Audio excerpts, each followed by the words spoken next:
Welcome back to Bazaar Morning Call. There's plenty happening in the market at the moment. Of course, global cues are not too bad. The Dow was up about 300 points overnight. And there's lots happening in other asset classes like, say, cryptocurrencies, for example. The Bitcoin, if we can get it up, is now at $35,000, which is a gain of 7%.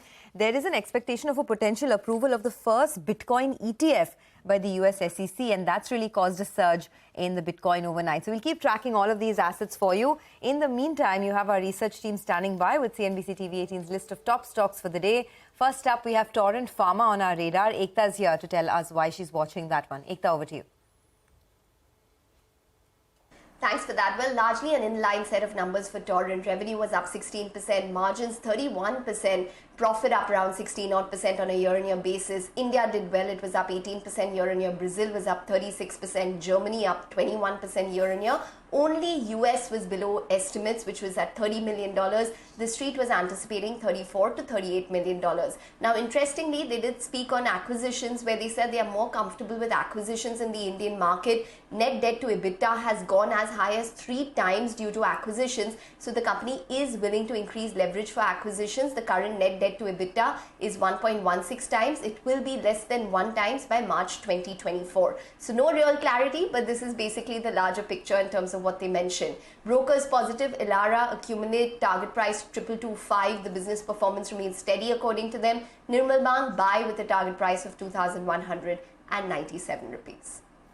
Okay, all right, Ekta. Thanks a lot for that. Abhishek joins us to tell us about PNB Housing. Morning, Abhishek. Morning, Nigel. So PNB Housing has seen a decline in their stress. Gross NPA ratio is down to 1.78% versus 3.76% in the previous quarter, largely on account of 2 key reasons. One is that they have sold off the corporate NPAs, and over there, the proceeds that came in from those stress asset sale have been used to write off the retail NPAs as well. Disbursements are up 16.3% YOY and about 13.5% quarter-on-quarter, but the disbursements have not translated into meaningful AUM growth, because as per my calculation, disbursal to AUM ratio is less than 2% when compared to 24.5% YOY and about 20% sequentially. So the AUM growth is weak at 2.6% YOY and 0.1% sequentially. They have been able to improve their net interest margin. However, the spreads are at 5-quarter low. Back to you.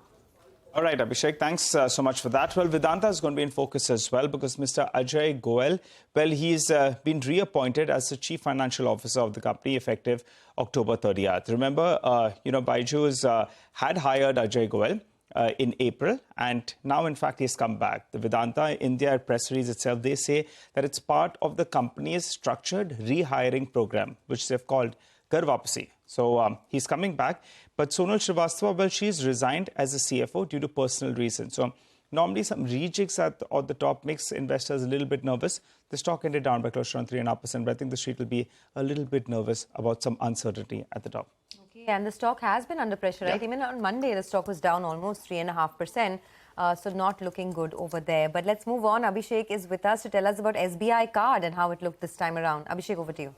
Well, Sonia, to begin with, the credit card data has been released by RBI. So for the industry as a whole, there has been decline in average spends due to timing difference in the festive season as well, which you can attribute on a YOY basis. So credit card data for the industry shows that card issuances grew by 19.7% YOY and about 1.9% month-on-month. Spends grew by 16% YOY, but they have declined by 4.2% month-on-month, which has meant that the average spend was at 7th month low of 15,341 rupees, which is a sharp decline of 6% month-on-month. For SBI Card, the card issuances were strong at 20.5% YOY and about 0.5% month-on-month. However, total spends grew by 7% YOY, and there is a decline over there by as much as 8.9% month-on-month. So average spends is at 4-month low of little less than 14,000 rupees, which is a decline of 11.2% YOY and about 9.5% on a month-on-month basis. If you take a look at their market share, spends market share is at 4-month low, while card issuances market share is at 7-month low. So that can be a stock which can be in red today. Back to you. Okay, thanks a lot for that. So expecting red on SBI Card, but Mangalam is here with us to give us some more stocks that are in the news. Mangalam, good morning. Good morning. So I'm looking at Delta Corp first up because the Goa bench of the Bombay High Court has directed the DG GST Hyderabad to not pass final orders on the 16,200 crore tax notice that the company had gotten from the DGGST of Hyderabad itself. They've said that do not pass final orders without the prior permission of the court. Remember, earlier Delta Corp had said that they will pursue all legal remedies to challenge the DST tax demand and related proceedings. The total GST tax demands right now stand at close to 23,000 crores, and one of the biggest reasons why the stock has corrected almost 50% from the top itself. The question is, how much of a relief can we see on that? Because some on the street were sussing this. On Monday itself, in an otherwise very weak market, the stock ended higher, and also at the same time, it came out of F&O ban. So Delta Corp is one of the stocks that I'll be watching out for. The other one is Mahindra Logistics. Weak numbers, just about 3% revenue growth. The EBITDA declined by almost 20%, and as a result of which the company reported a loss of 15 crores versus a net profit of 12 odd crores. Shift in festive season and global weakness in the freight industry has impacted their numbers this time around. And Kaya, interesting board meet where they've approved fundraising of close to 300 odd crores. The reason why I call it interesting is because the market cap of the company is around 450 odd crores. So that would mean a dilution in excess of 50%. The question is, who infuses this fund? All right, Mangalam, very interesting. Thanks very much for that. More stocks with news flow. Surabhi is here with details on those. Surabhi, hi, morning. Good morning. So I'm looking at rice exporters like KRBL and LT Foods, as reports suggest that the government has decided to reduce the minimum export price MEP for basmati rice. Now it has been reduced to $950 per ton from $1,200 per ton earlier. Now this means that the Indian rice exporters will be more competitive in the market, and the export will see an uptick in the coming few months. Now, just to alert, CNBC-TV18 has not verified any of these reports independently.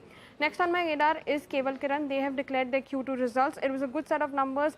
Revenues up 16%, gross profit margin expansion of 130 basis points, EBITDA up 23%, and PAT is up 27% on a year-on-year basis. Okay, all right. Thanks a lot for that, Surabhi. Well, here's a quick recap of all the stocks we just discussed for you. Positive news flow stocks include Torrent Pharma, PNB Housing, Delta Corp, Kaya, KRBL, LT Foods, and Keval Kiran. While stocks with negative news flow include Vedanta, SBI Cards, and Mahindra Logistics.